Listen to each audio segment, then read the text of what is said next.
Вот с такими вертолетами и живем. Ночью, днем, без разницы. Только ветер поднимается, и вот этот провод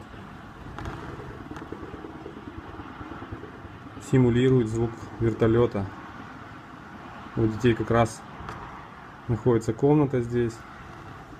И вот летают они у нас на вертолете, когда спят, когда не спят.